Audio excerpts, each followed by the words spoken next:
UP के गोरखपुर में एक ऐसी वारदात को हैवानों ने अंजाम दिया जिसकी पीड़ा सुनकर किसी भी की रूह कांप जाएगी।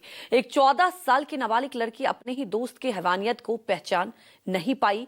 वो उसके बहकावे में आकर एक होटल में मिलने चली गई, जहां उसके दोस्त ने 3 दिन तक रेप किया और फिर उसे दरिंदों की तरह छोड़कर फरार हो गए। उसके बाद होटल चलाने वाले दरिंदे 22 दिनों तक गैंग रेप करते रहे। तबीयत खराब हुई तो दवा खिलाई और बारी बारी से हैवानियत की। जब पैसे की जरूरत हुई तो उसे बेच दिया।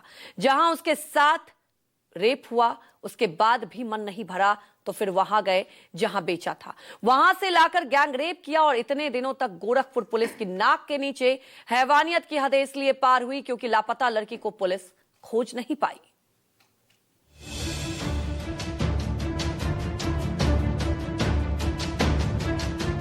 गोरखपुर में हैवानियत की हद पार।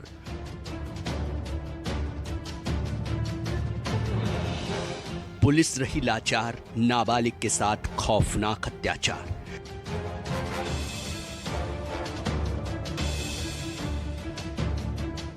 परिवार ने गुमशुदगी की रिपोर्ट लिखवाई।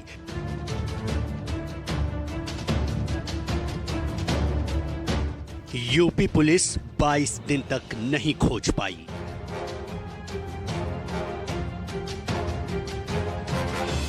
हैवानों के इन चेहरों को पहचान लीजिए। इन्होंने एक नाबालिग लड़की को बंधक बनाकर करीब 22 दिन तक गैंग रेप किया। जो नाबालिग लड़की 1 जनवरी से लापता थी, जिसके बारे में गुमशुदगी की रिपोर्ट 5 जनवरी को पुलिस थाने में दर्ज हुई, उसको पुलिस 22 दिन बाद तक खोज पाई, जब बर्बरता की सारी हदें उसके साथ पार हो गई। उसकी इज्जत को हैवानों ने तार तार कर दिया। कभी उसके साथ होटल में गैंग रेप किया तो कभी स्पा सेंटर में ले जाकर हैवानों के हाथों नोचने के लिए छोड़ दिया। 22 दिन बाद नाबालिग लड़की मिली तो पुलिस अपनी कामयाबी पर पीठ थपथपाती रही। इन हैवानों की गिरफ्तारी को अपना ताज समझ रही है। थाना गोरखनाथ एवं महिला थानों की टीम द्वारा लड़की की बरामदगी के लिए प्रयास शुरू किए गए, जिसके क्रम में 22 जनवरी को लड़की को बरामद किया गया। सवाल है कि जब गुमशुदगी की रिपोर्ट 5 जनवरी को दर्ज हुई तब भी पुलिस हाथ पर हाथ धरे बैठी रही, वरना नाबालिग लड़की को खोजने में 22 दिन क्यों लगते? उसके साथ 22 दिनों तक उसी शहर में गैंग रेप क्यों होता? उसी शहर में नाबालिग लड़की को होटल से लेकर स्पा सेंटर तक हैवानों के हाथों हैवानियत का शिकार क्यों होना पड़ता? अब अपनी नाकामी छिपाने के लिए पुलिस नाबालिग लड़की के नाबालिग हैवान का हवाला दे रही है।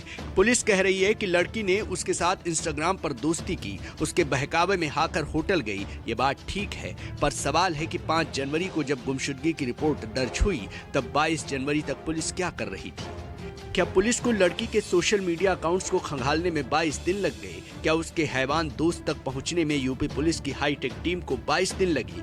पुलिस की इस नाकामी के चलते पहले तो 3 दिन तक होटल में रखकर उस नाबालिग दोस्त ने रेप किया और फिर उसे होटल में ही हैवानों के हवाले छोड़कर 5 जनवरी को आरोपी फरार हो गया। इसका फायदा उठाकर होटल मालिक अभय सिंह, होटल मैनेजर आदर्श पांडे और स्पा सेंटर मैनेजर अंकित ने बारी बारी से गैंग रेप किया। जब नाबालिग लड़की की तबीयत खराब हुई तो उसे दवा खिलाकर रेप करते रहे। इतना ही नहीं, उसके बाद नाबालिग लड़की को हैवानों ने हैवानियत के लिए एक स्पा सेंटर में बेच दिया, जहां स्पा सेंटर मालिक ने रेप किया। इसके बाद स्पा सेंटर मालिक ने फिर से होटल में अभय सिंह और आदर्श पांडे जैसे हैवानों के हवाले कर दिया। क्रम में यह निकल के आया है कि पीड़िता की दोस्ती इंस्टाग्राम के माध्यम से एक नाबालिग युवक से हुई थी, जो उनको पहला फुसला के घर से ले गया। इन हैवानों ने उस यूपी में हैवानियत को अंजाम दिया जहां योगी सरकार खाकी के खौफ का प्रचार कर रही है, जहां बात बात पर किसी का भी एनकाउंटर किया जाता है। उसी यूपी के गोरखपुर में लापता नाबालिग के साथ 22 दिन तक हैवानियत का सिलसिला चलता रहा। अब जब पुलिस ने इस मामले में इन हैवानों को गिरफ्तार कर लिया तब भी हैवानियत की गंभीरता को नहीं बताया जा रहा। सबसे ज्यादा जोर नाबालिग लड़की के दोस्त पर दिया जा रहा है। ऐसा बताया जा रहा है जैसे लड़की ने किसी पर भरोसा करके सबसे बड़ा गुनाह किया।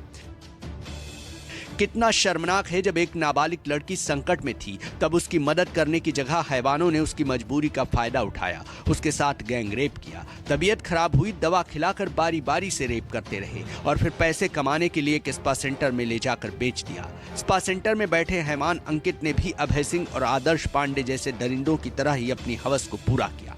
इस मामले में पुलिस ने अब तक नाबालिग आरोपी के साथ 6 दरिंदों को गिरफ्तार किया है, जिन्होंने एक नाबालिग लड़की की मजबूरी का फायदा उठाकर उसके साथ हैवानियत को अंजाम दिया। Bureau report, news 24।